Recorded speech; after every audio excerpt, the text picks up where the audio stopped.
અરે ઓછું નાક પણ અસલી નાક. MDH કાશ્મીરી લાલ મરચાની પાવડર. તો ટાઇફોઇડના કેસ ગાંધીનગરમાં વધી રહ્યા છે, પણ તે મુદ્દે રાજકારણ જાણે અમદાવાદમાં ગરમાઈ રહ્યું છે.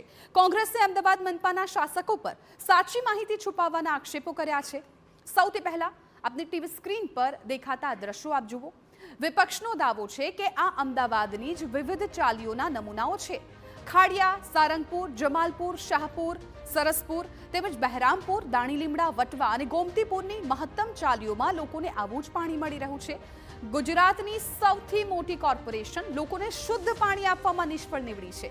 છેલ્લા 5 વર્ષમાં પાણીની સમસ્યાની 3.17 લાખ જેટલી ઓનલાઈન ફરિયાદો કોર્પોરેશને મળી છે. તો મેન્યુઅલ કરાયેલી ફરિયાદનો આંક વધારે ઊંચો હોઈ શકે છે. છતાં સમસ્યાના નિરાકરણ માટે તંત્રે કોઈ તસ્દી ન લીધી હોય તેવો કોંગ્રેસે શાબ્દિક પ્રહાર કર્યો.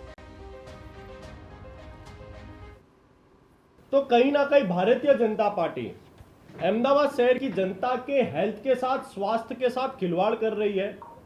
ये आप बॉटल देख सकते हो, साकरचंद मुखी की चाली यानी ऊंट वाली चाली के विस्तार की यह बॉटल है. इस प्रकार का पानी भारतीय जनता पार्टी अहमदाबाद शहर की जनता को पिला रही है.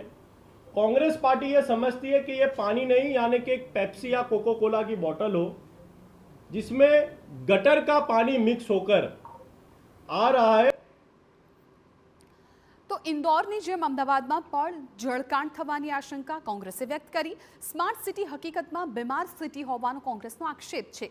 કોંગ્રેસે આપેલા આંકડા મુજબ છેલ્લા 3 વર્ષમાં ઝાડા ઉલટીના 22,436 કેસ, ટાઇફોઇડના 13,450 કેસ, કમળાના 7,972 કેસ, જ્યારે કોલેરાના 400 કેસ સામે આવ્યા છે. મનપા લોકોના સ્વાસ્થ્ય સાથે ખુલ્લેઆમ ચેડા કરતી હોવાનો કોંગ્રેસનો આરોપ છે. કોમનવેલ્થ અને ઓલિમ્પિકના સપના જોતા શહેરમાં લોકોને પીવાનું પાણી શુદ્ધ ક્યારે મળશે તે સવાલ કોંગ્રેસ ઉઠાવી રહી છે.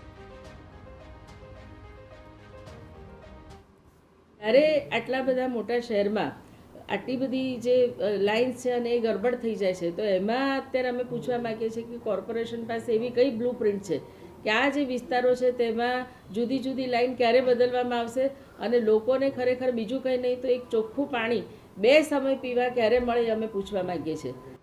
તો બીજી તરફ મનપાના સ્ટેન્ડિંગ કમિટી ચેરમેન દ્વારા વિપક્ષના તમામ આક્ષેપોને પાયાવિહોણા ગણાવ્યા છે.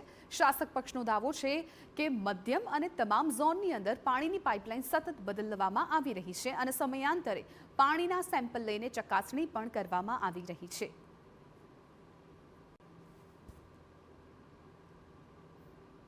વિપક્ષ દ્વારા 2 બુનિયાદ આરોપો કરવામાં આવી રહ્યા છે. આ આરોપો વાહિયાત છે અને 2 બુનિયાદ છે.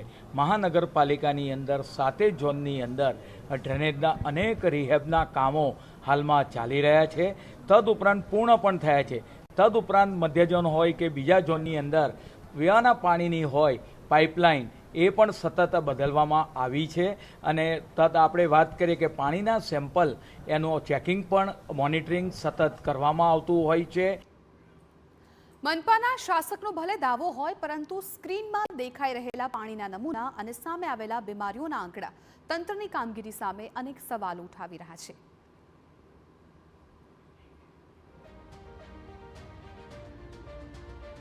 MDH ચણા મસાલા. હવે છોલા હોય કે ચોળા, સફેદ ચણા હોય કે કાળા ચણા, બધું મજેદાર બનશે. MDH